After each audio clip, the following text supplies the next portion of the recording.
si on va traiter ces infections AVLSU, qu'est-ce qu'on va utiliser des carbapénèmes? Donc on va encore générer l'apparition de carbapénémase. Donc les antibiotiques qui sont fréquemment utiles quand il y a ces souches d'entérobactéries sécrétrices de bêta-lactamase, c'est les carbapénèmes.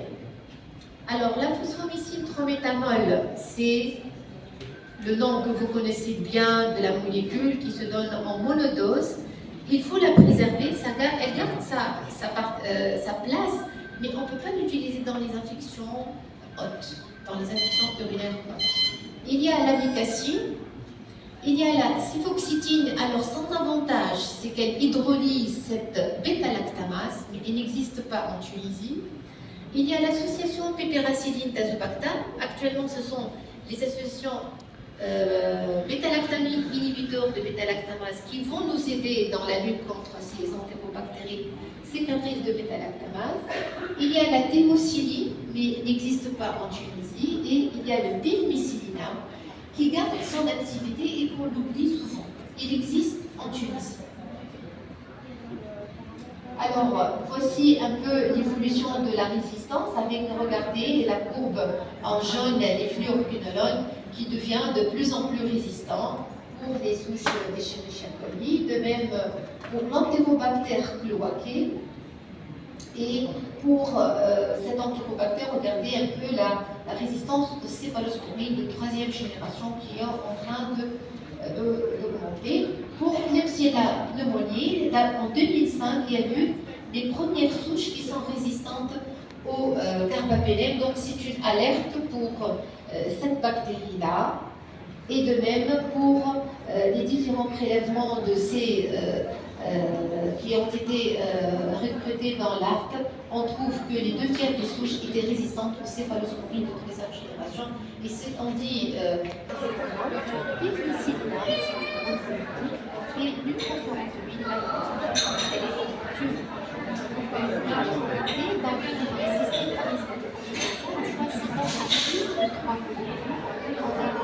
système ici,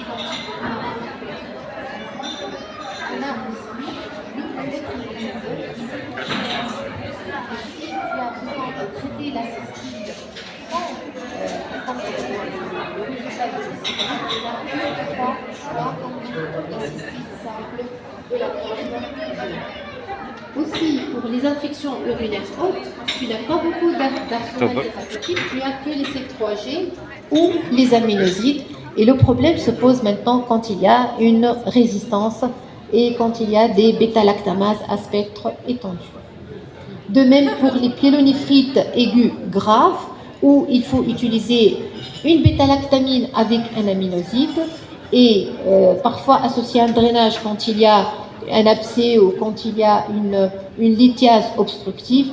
Et le problème, regardez ici dans la dernière case, quand il y a contre-indication des céphalotes de 3e génération ou des carbapénèmes, que ce soit pour une allergie ou pour une résistance, on ne peut utiliser que amicacine phospho ou amicacine colimicine. Donc 2 antibiotiques néphrotoxiques. Donc on voit les dégâts par la suite et c'est pour ça qu'on n'a pas beaucoup de moyens devant ces souches bactériennes résistantes. Pour l'infection urinaire haute grave, c'est céphalosporine de 3e génération et amicacine. Et quand on a une bêta-lactamase à spectre étendu, on n'a pas beaucoup d'arsenal thérapeutique. On va raisonner si ou non résistance au fluoroquinolone, si une sensibilité au cotrimoxazole. Donc je pense qu'avec le défilé des différentes recommandations, vous comprenez que c'est très difficile pour un praticien de prescrire une antibiothérapie à l'ère de la résistance.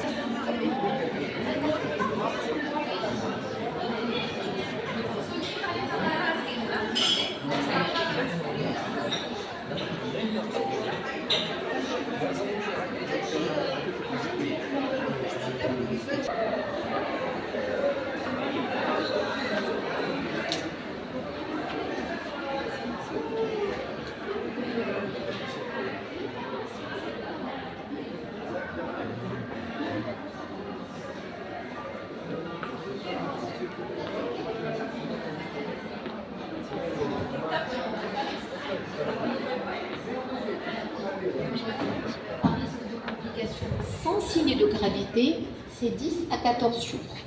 L'aminoside ne doit pas dépasser les 7 jours si on donne un aminoside en monothérapie. Alors, dans les formes graves, c'est 10 à 14 jours, même s'il y a un sepsis, sans localisation secondaire. Donc, avant, on traitait les septicémies à port d'entrée urinaire pendant 3 à 4 semaines. Maintenant, 2 semaines suffit. Alors, une autre situation de prescription des antibiotiques, les infections des voies aériennes supérieures, où on a beaucoup d'agents infectieux. Alors, les angines, les sinusites et les otites, avec les différentes bactéries en cause, je vais faire très rapidement. Et on a un problème de la sensibilité diminuée du pneumocoque aux antibiotiques, surtout à l'amoxicilline, à la pénicilline. Et dans ces infections, il ne faut pas utiliser des antibiotiques de façon systématique, surtout rhinopharyngite, otite congestive de l'enfant, otite séromuqueuse de l'enfant, otite moyenne aiguë de l'enfant purulente au-delà de 2 ans et angine avec un test de diagnostic rapide négatif. Allez recommander l'antibiothérapie en cas d'otite moyenne aiguë purulente moins de 2 ans ou au-delà de 2 ans, surtout quand la symptomatologie est intense, chez l'adulte, sinusite aiguë de l'adulte, frontale, ethmoïdale et sphénoïdale. La maxillaire, elle n'est traitée que quand il y a une infection dentaire et quand il y a un échec au traitement symptomatique. Donc, une sinusite maxillaire chez un adulte ne nécessite pas une antibiothérapie d'emblée. La sinusite aiguë de l'enfant dans les formes aiguës sévères et l'angine à streptocoque. Donc, pour résumer, les infections des voies aériennes supérieures, l'amoxicilline est la meilleure molécule. Et avec les différentes posologies, et bien sûr, on va essayer de donner une autre molécule comme l'amoxacide clavulanique si on veut viser l'hémophilus, ou bien la lévofloxacine si on veut viser le staphylocoque. D'accord? Alors, juste ici pour rafraîchir la mémoire pour le traitement des infections des angines bactériennes à streptocoque, parmi toutes ces molécules, on peut donner que l'amoxicilline, céphalo de 3e génération orale et azithromycine. Pas d'ofloxacine, pas d'érythromycine, ni de cotrimoxazole. Alors, dans les angines à streptocoque, parmi les céphalosporines de 3e génération orale, on ne donne que le cépodoxime proxytine. Pas de cifixime, parce qu'on trouve jusqu'à maintenant des collègues qui traitent l'angine à streptocoque par le cifixime, alors qu'il est réservé que pour les infections urinaires.